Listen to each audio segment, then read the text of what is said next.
unfortunately, we need to get a new fan. We've changed the motor on this one, we've cleaned it, we've changed the heat cement that makes contact with the heat plate that drives the motor. Nothing seems to work, and it's an expensive fan as well, but it doesn't seem to spin. It did at the start of the season. We lit the fire for the first couple of days and it did work and it was whizzing round, and now all of a sudden it's decided, like it did last year, to not work. Have we got this video out within a week? Yeah, it will be. Yeah, well, it's about 9 days. Have we? Yeah, 9 days. We're doing well. We are doing well. Busting a gut for you guys. Busting a gut.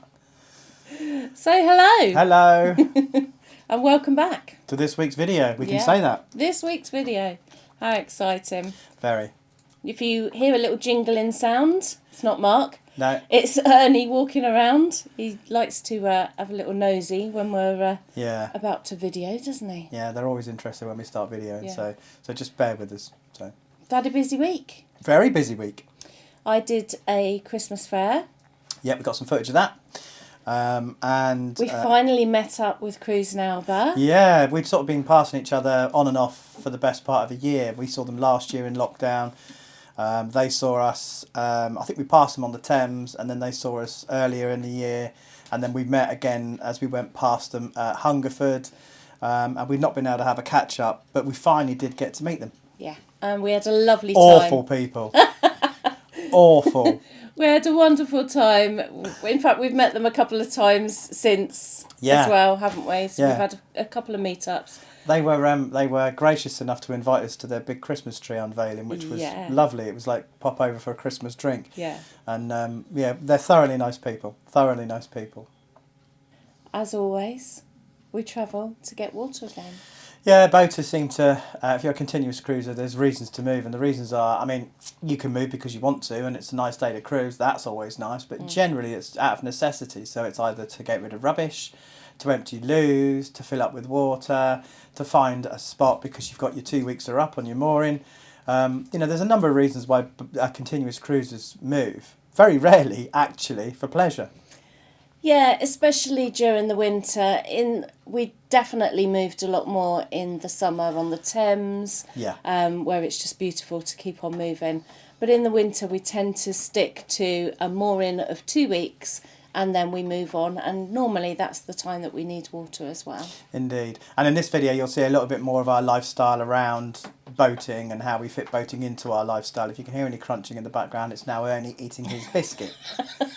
Trying to film on a boat with 2 puppies is an absolute nightmare.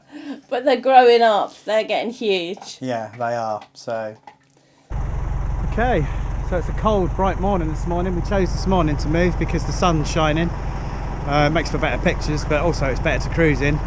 But it's about 2 degrees, so a chilly one. We thought the ropes would be frozen and the pins frozen in the ground, but actually the sun's thawed them enough to get them out easy enough. First try, so we're on our way. We're leaving our wonderful mooring here at Great Bedwin and on the search for water again. We know there's some at Crofton, so we're going to make our way up a couple of locks up to the Crofton Pound. But it's been an absolute delight here. Lots of space over there for the dogs to run and chase the ball. Definitely one of our favourite spots. Mr. Weir on the back, will you give us a wave? Yay! Annie, what are you saying? A beautiful sunny day. Luckily the sun's at the side of us at the moment, so we can actually see to steer. We're going to make our way through this bridge and up to the first lock of the day. And I think I'm going to jump off at the bridge as we go through.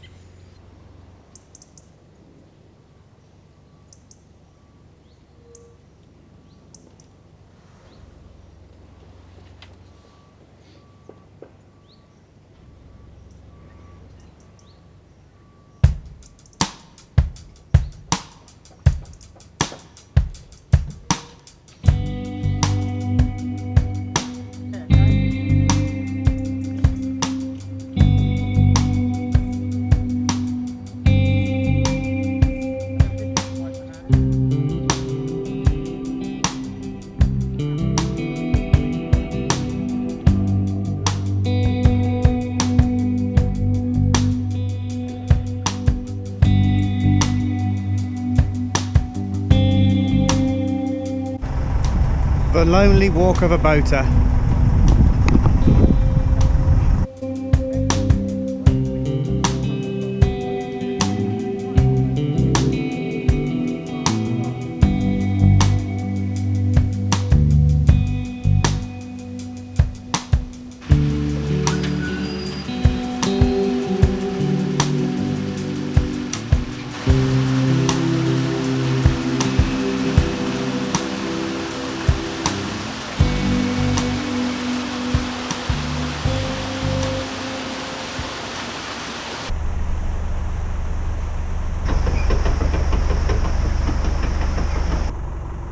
You might not be able to see, because this is on the GoPro and it makes everything look about 1,000 miles away, but on that bridge are what's called dragon's teeth, and they're left over from World War II. They're designed, I think, to stop tanks from crossing the bridge. And when I say tanks, I mean enemy tanks, because during the war the Kennet and Avon Canal splits the country from the south to, I suppose, the Midlands and the north, and it runs right across the country from Bristol to London.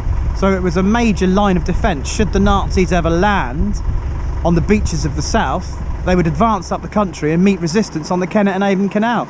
So hence the dragon's teeth are there to stop enemy tanks from, well, rolling further up the country. Every year, or every winter, I suffer from boater's finger. You might not know why that is, but to me it's like a mark of pride. It's when coal dust, mud, the wind, the rain, everything chaps your fingers and cracks them, and then bits of dirt get ingrained. It doesn't sound very glamorous, but it's what I call boater's finger. It kind of reminds me of a hero of mine.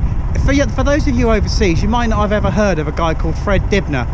I mean, this was a man that, if Marvel made superheroes, he'd be Flat Cat Man. Definitely Flat Cat Man.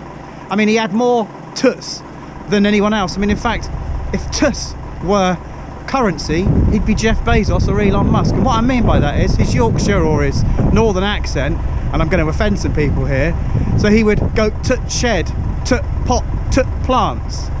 Bad, I know, bad. But so if tuts were currency, he'd be the world's wealthiest man.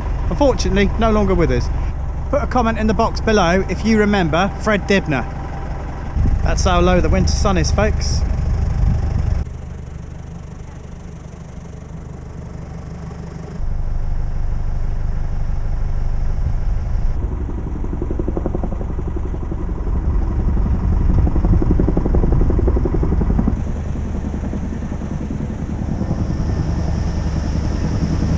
It's like that scene at the end of Goodfellas when the feds are after Ray Liotta as he's out doing his drug dealing.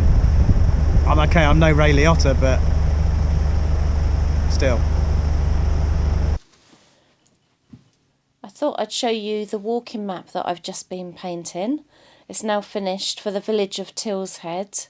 This is now going to go off to the printers, and they're going to scan this and print it onto a big piece of aluminium, and it's going to be put in the centre of the village.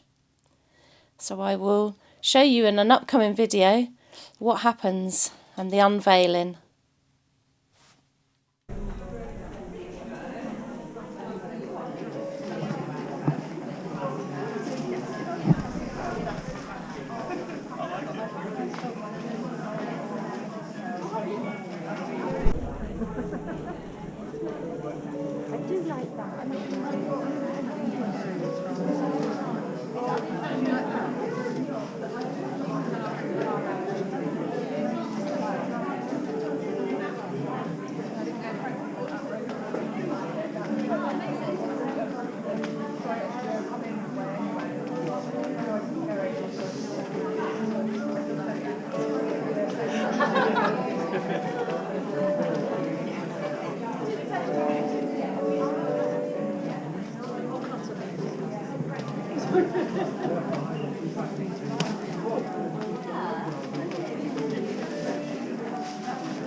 Yeah, I've wrapped them, haven't I?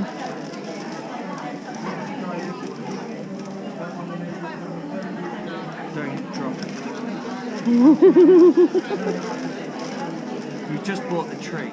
Have you? Excellent. When we get back now, it's Christmas. How exciting.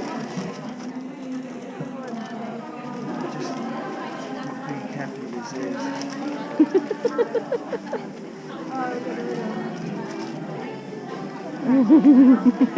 Look at these two.